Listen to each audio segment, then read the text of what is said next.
Good morning students.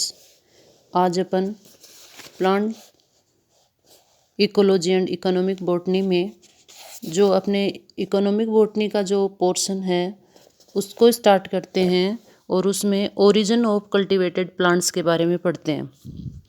तो जो cultivated plants हैं उनका ओरिजिन कैसे हुआ, कहाँ हुआ, कौन कौन से जो प्लांट्स हैं वो डोमेस्टिकेटेड हुए हैं, मतलब जिनका ग्रामीण हुआ है, तो उनके बारे में आज अपन स्टार्ट करते हैं इकोनॉमिक बॉटनी।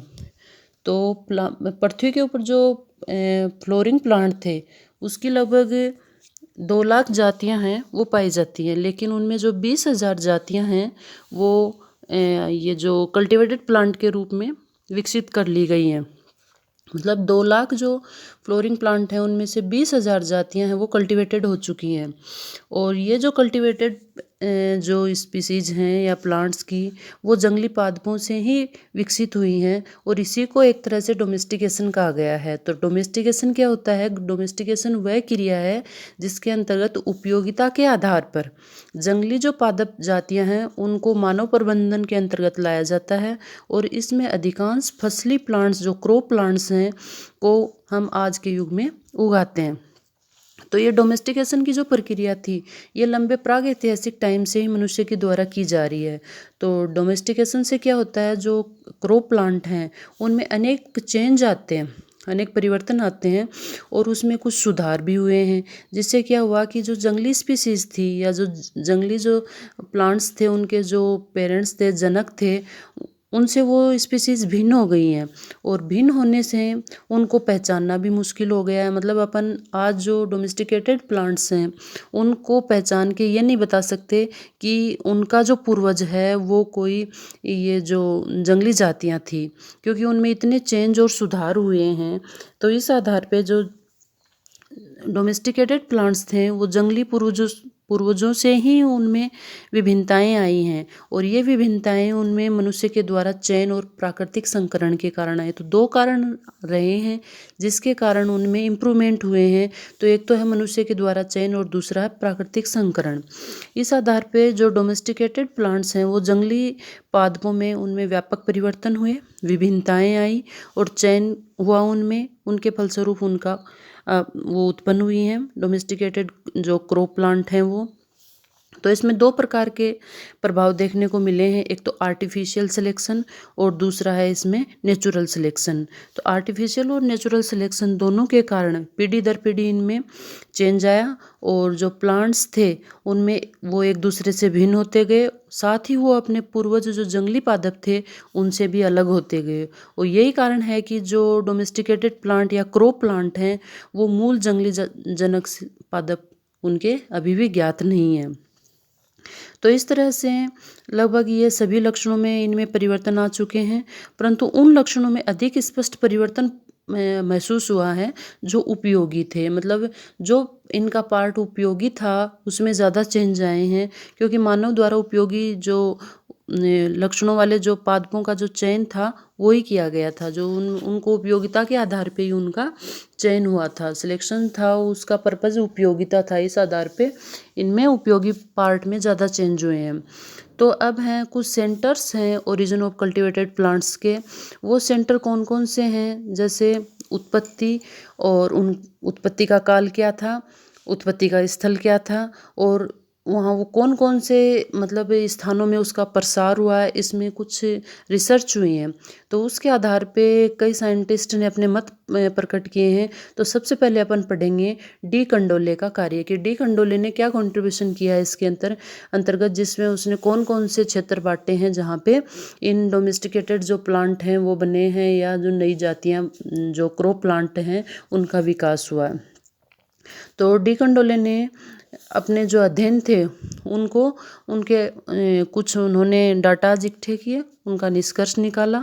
जैसे उन्होंने ऐतिहासिक साहित्य है, पुरातत्व आंकड़े हैं, प्राचीन भाषाओं में पौधों का विवरण है और पौधों का वितरण क्या था, वहाँ की किस्में, जंगली जातियों की संख्या, इन सभी आंकड़ों को उपयोग में लेते हुए उन्होंने ये निष्कर्ष निकाला कि विभिन्न उपयोगी जो प्लांट हैं और जो कृषित जो प्लांट हैं उनको छः वर्गों में बांटा है। तो 6 वर्ग कौन कौन से हैं? एक तो पहला तो है प्राचीन विश्व की पादप जातियाँ जो लगभग 4000 वर्ष पूर्व से कृषित की जा रही थी, ठीक है ना, मतलब ओल्ड वर्ल्ड की स्पीसीज कल्टिवेटेड ओवर ये 4000 साल से पहले से ही कृषित की जा रही थी। तो इसमें प्राचीन विश्व में कौन कौन से क्षेत्र आएंगे, पहले तो अपन को ये ध्यान रखना है। तो सबसे पहले इसमें एशिया और अफ्रीका महाद्वीप के विभिन्न देश आएंगे, मतलब एशिया और अफ्रीका महाद्वीप के जो देश हैं वो प्राचीन विश्व में माना गया है। और इनमें कौन कौन, और ये जो जातियाँ थी, प्लांट स्पीसीज थी, ये 4000 साल से पहले से ही कल्टिवेटेड थी। तो इसमें कौन कौन सी हैं उनके कुछ अपन को एग्जाम्पल ध्यान में रखने हैं, जैसे बादाम, प्याज, नाशपाती, अंगूर, जौ, ज्वार, बाजरा, खीरा, गेहूँ, ये मतलब कुछ फ्रूट्स हैं, सब्जियां हैं, और ये अपने अनाज हैं, सीरियल्स हैं। इसके अलावा दूसरी थी इसमें प्राचीन विश्व की जातियां जो 2000 वर्ष से अधिक वर्षों से कृषित की जा रही थी, ठीक है। तो 2000 वर्षों से पहले से जो कल्टिवेटेड स्पीसीज थी और वो प्राचीन विश्व में ही थी, तो वो कौन कौन सी थी, उनके एग्जाम्पल याद रखने होंगे। जैसे अल्फा अल्फा रिजका, अफीम, गाजर, राई, जई, अखरोट, नींबू, चुकंदर, सरसों, चेरी, गन्ना, काली मिर्च और कपास, ये कुछ स्पीसीज हैं जो 2000 वर्ष पहले से ही उगाई जा रही हैं। ये सब डी कंडोले के अनुसार हैं। उसके बाद में जो तीसरा था वो है इनका प्राचीन विश्व की ही वो जातियाँ जो 2000 वर्ष से कम वर्ष में कृषित की जा रही थी। तो वो हैं जैसे ब्लैक व्हीट है, बकव्हीट जिसको कुट्टू बोलते हैं, भिंडी है, और ये हॉर्स रेडिश है, कॉफ़ी है, स्ट्रॉबेरी है, खरबूजा, इस तरह की कुछ स्पीसीज हैं। तो इनमें अपन को दो चार इनके एग्जाम्पल ध्यान में रखने होंगे। फिर इनमें चौथा है नवीन विश्व की जातियाँ जो 2000 वर्ष से अधिक समय में, तो ये 3 जो अपन ने कैटेगरी बनाई हैं वो तो थी प्राचीन विश्व की। फिर आगे 3 कैटेगरी बनेंगी नवीन विश्व की। तो नवीन विश्व में जो न्यू वर्ल्ड है उसके अंदर 2000 वर्ष से अधिक समय से कृषित की जा रही स्पीसीज। तो नवीन विश्व में मतलब न्यू वर्ल्ड में कौन आएगा, अमेरिका के देश आएंगे। तो वहाँ पे कौन कौन सी स्पीसीज हैं, तो उन प्लांट स्पीसीज के 2-4 अपन को एग्जाम्पल ध्यान में रखने होंगे। जैसे कोको है, और ये किडनी बीन है, टोबैको है, स्वीट पोटैटो है, मेज है, ये जो नवीन विश्व की स्पीसीज हैं। उसके बाद में है अगला है नवीन विश्व की वो जातियाँ जो कोलंबस के समय से पूर्व में कृषित की जा रही थी। तो उनके अपन को ध्यान में रखने पड़ेंगे, जैसे पीनट है, पम्पकिन है, पोटैटो है, गुआवा है, कॉटन है, पाइनएप्पल है, टोमेटो है, रेड पेपर है। ये सब स्पीसीज हैं जो नवीन विश्व की हैं लेकिन कोलंबस के समय से पूर्व से ही वहाँ पे कल्टिवेटेड थी। उसके बाद में लास्ट में इन्होंने जो कैटेगरी बांटी है डी कंडोले ने, वो है नवीन विश्व की वो स्पीसीज जो कोलंबस के समय से कृषित की जा रही थी।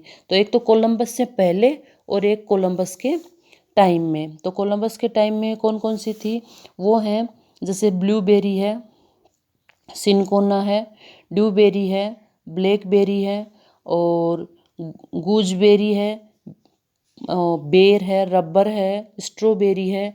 ये कुछ स्पीसीज हैं जो कोलंबस के समय से कृषित की जा रही थी। तो ये सब जो इन्होंने मतलब कुछ एग्जाम्पल दिए हैं 6 वर्गों में बांट के, ये डी कंडोले के अनुसार हैं कि कौन कौन सी स्पीसीज हैं, उनके ओरिजिन के सेंटर कहाँ कहाँ पे हैं। अब है कि ये जो डी कंडोले थे उनके अनुसार जो कल्टिवेटेड प्लांट्स की जो उत्पत्ति है वो विश्व के मतलब सीमित क्षेत्रों में जंगली पूर्वजों से ही हुई है, ठीक है। इसके अतिरिक्त उनके अनुसार उन्होंने ये कहा कि जो कल्टिवेटेड प्लांट की उत्पत्ति किसी एक क्षेत्र विशेष में हुई है, जहाँ से इनका अन्य क्षेत्रों में जो प्रसार हुआ है वो लोगों के द्वारा ले जाया गया है। तो इनकी उत्पत्ति स्थल के बारे में सही सही कुछ नहीं कहा जा सकता, मतलब जिस भी स्थान पे इनकी उत्पत्ति हुई वहाँ से लोगों के द्वारा उसको जगह जगह ले जाया गया। तो आज अपन देखें तो सही सही उनका उत्पत्ति स्थल अपन को पता नहीं चलता। तो उनके अनुसार जो दूरस्थ स्थानों पर इन प्लांट्स को ले जाया गया और इनके आधार पर जो नवीन विश्व की तुलना में अगर अपन सोचें तो नवीन विश्व की तुलना में जो प्राचीन विश्व है वहाँ पे इनकी संख्या जो कल्टिवेटेड प्लांट की देखें तो उत्पत्ति के स्थल उनको ही मानेंगे नवीन विश्व की तुलना में, प्राचीन विश्व को ही कल्टिवेटेड प्लांट की उत्पत्ति के केंद्र माने जाएंगे डिकंडोले के अनुसार। तो ये तो था कि मतलब centre of origin of cultivated plant de Candolle के अनुसार। अब अपन आगे अगले जो अपनी क्लास होगी उसमें पढ़ेंगे अपन वेविलोव का कंट्रीब्यूशन क्या है। तो वेविलोव ने मतलब किस रूप में इनको आगे बताया है कि कौन कौन सी स्पीसीज़ के सेंटर कहाँ कहाँ हैं। धन्यवाद।